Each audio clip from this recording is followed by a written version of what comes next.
we have to heal Bella. Okay. Okay, and you know why she said that? Like, why she said that? Because we had to supposedly prove ourselves worthy to Slender.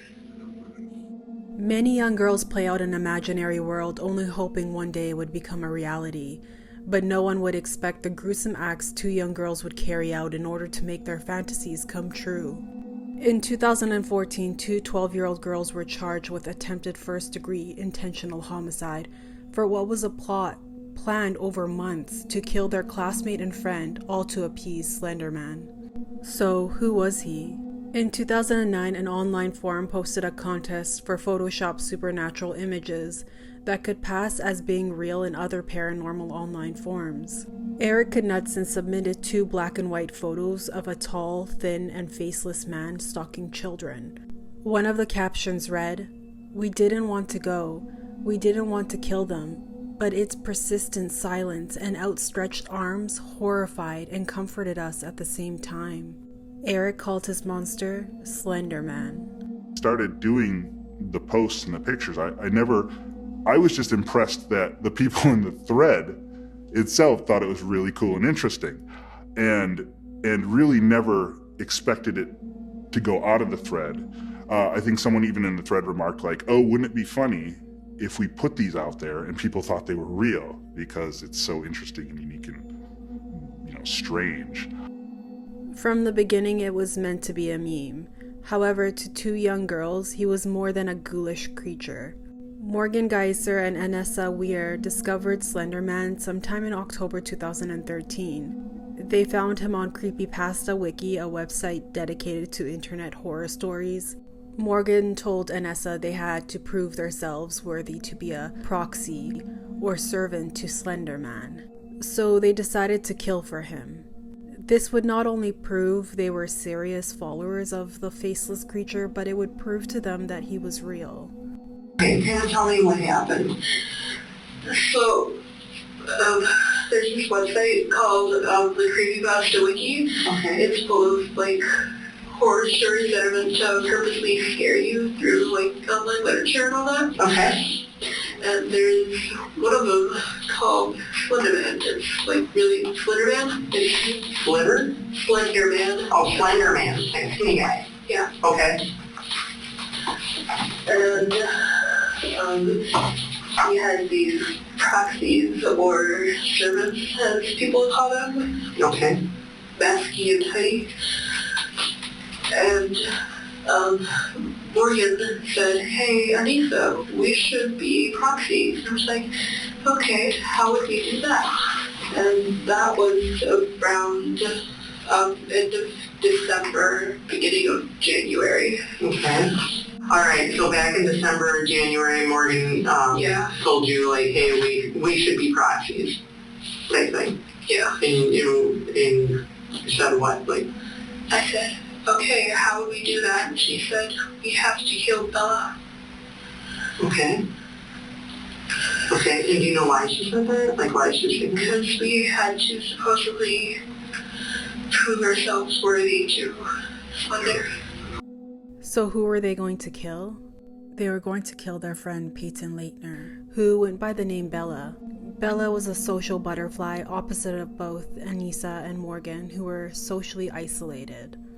Morgan felt Bella was gullible and so an easy target. On the days leading up to the Slender Man stabbing, both Morgan and Anissa whispered about their plan, sometimes while riding the bus, often using words like camping trip, referring to the forest where the murder would take place and where they believed Slender Man lived. They planned for this for months. They had even drawn plans to kill. The killings would take place on Morgan's birthday. At 2 a.m., they would cover the girl's mouth with duct tape, stab her in the neck, and then pull the covers over her. Then they'd run. On Friday, May 30th, Morgan celebrated her 12th birthday. She was allowed to have 2 friends over for a sleepover, Anissa and Bella. That evening, they went roller skating and then headed back to Morgan's house. But their plans for that evening changed. They weren't going to kill Bella that night, as they had planned to. They claimed they wanted to give their victim one more day. However, the truth was they were too tired. The following day, Morgan and Anissa came up with a new plan. They were going to stab Bella in a park washroom. But again, their plans changed. Instead, they played hide and seek in the woods. During this time, Anissa pushed Bella to the ground and Morgan sat on top of her chest, thinking Anissa would do the stabbing, but she was too scared to. Morgan took the knife and told Anissa, "I'm not going until you tell me to." "Go ballistic, go crazy," Anissa replied. "Now." Then, as Morgan put it to police, quote, "Stabby, stab, stab." Stab, stab, stab, stab, stab. She said it didn't feel like anything. She made a vague, loose stabbing gesture with her left arm. Quote, "It was like air." Anissa heard Morgan say, "Don't be afraid, I'm only a little kitty cat." This was when Morgan pushed Bella over and stabbed her 19 times, in her arms and legs, but also puncturing her stomach, her liver, and her pancreas, and barely missing a major artery near her heart.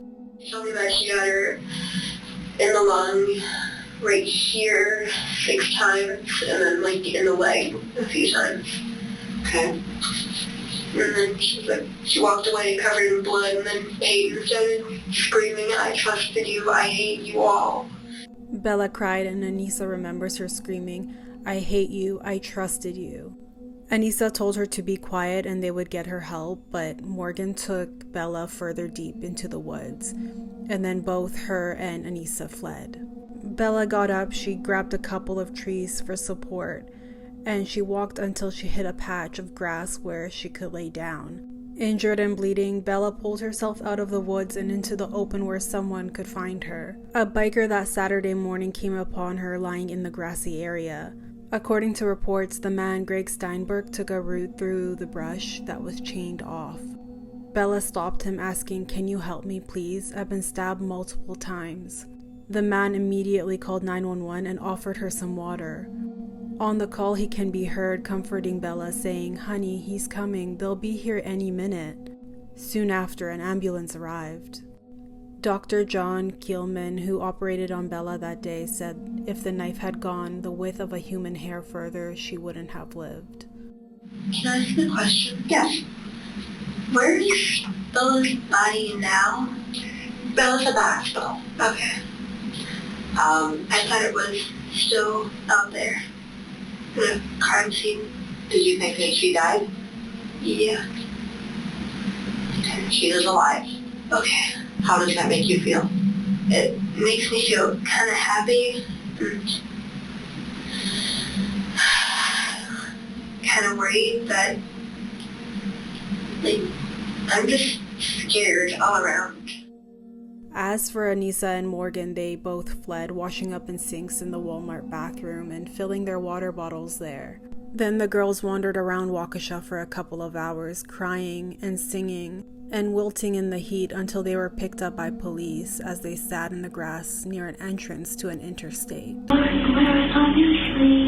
By then, the girls had walked for 5 hours before they were stopped on the side of the road by authorities. Is she dead? I don't know. She wants to take her to the hospital. What? I was just wondering. Both Anissa and Morgan's lawyers attempted to convince the court they should be tried as juveniles, but Judge Michael Boren, citing the particularly vicious nature of the crime, ruled to maintain their status as adults. Back in school, some of the 6th grade girls wanted to paint whiskers on their cheeks in tribute to Bella, who often drew whiskers on the back of her hands, but the school didn't allow this. You see, what the students didn't know was Morgan liked to imagine herself as a cat as well, but the predatory kind. She said she was going to draw whiskers on her face if she became a proxy, Anissa told police. "Don't be afraid, I'm only a little kitty cat," and this was apparently her catchphrase. Anissa and Morgan were both sort of the weird kids in school, alienated by their classmates, and their escape was this fantasy bubble they both shared. However, Anissa and Morgan knew the difference between reality and fantasy.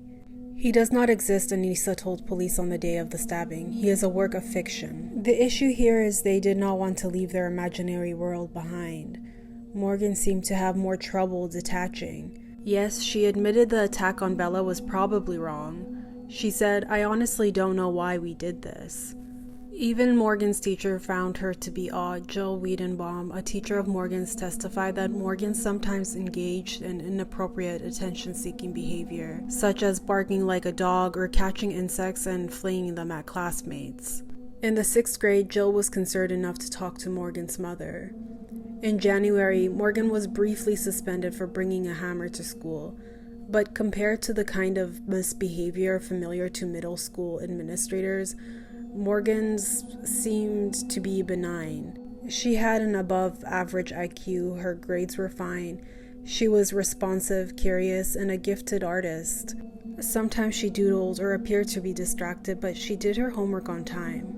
Since the time of her arrest, psychiatrists and psychologists have concluded that she mentally is and likely schizophrenic. This is an extremely rare diagnosis for a 12-year-old. But none of these experts testified on her behalf in hearings, saying they found evidence of, quote, malingering, the term psychologists use for faking it. Now, Morgan's father, Matt, seemed to have a mental illness himself. When he was a teenager, he was hospitalized for something like a schizophrenic break himself. Matt even received government assistance for mental illness. Morgan's mother herself said her daughter didn't show emotions very often and thought this was odd. She described an incident where she hesitated to let Morgan watch Bambi, but Morgan's reaction was not what her parents expected. When Bambi's mother died, Morgan didn't seem to show any emotion. In an exclusive interview with ABC's David Muir, Bella said, "I've come to accept all of the scars that I have. It's just a part of me. I don't think much of them. They will probably go away and fade eventually." Yeah, I shouldn't be alive. I really shouldn't after what happened. In 2014, Anissa and Morgan were charged with attempted first-degree intentional homicide. In December 2017, Anissa received the maximum 25 years in a mental health facility after pleading guilty to being an accomplice to a second-degree intentional homicide. In February 2018, Morgan received 40 years in a mental hospital after pleading guilty to attempted first-degree intentional homicide. In January 2025 of this year, Morgan Geyser, 22, has spent nearly 7 years inside a mental health institute and is now ready to be moved to a group home where her mental health will be continued to be monitored. After applying for conditional release in March 2021, then 19-year-old Anissa was released from a mental health institute in Wisconsin on September 13, 2021. She spent more than 4 years in an inpatient psychiatric treatment. She resides with her father and isn't permitted to access the internet outside of his home. The Department of Corrections monitors her internet use and activity. And Anissa is subject to 24/7 GPS tracking and is mandated to continue psychiatric treatment. Why do you need to know about Slender Man? Because I think Slender Man might have something to do with what's going on with you today. Oh, Did you feel bad? Have you just stabbed one of your best friends? I thought about it, but then I decided that remorse will get me nowhere. It's easier to live without regrets if you can just decide that you don't want to feel.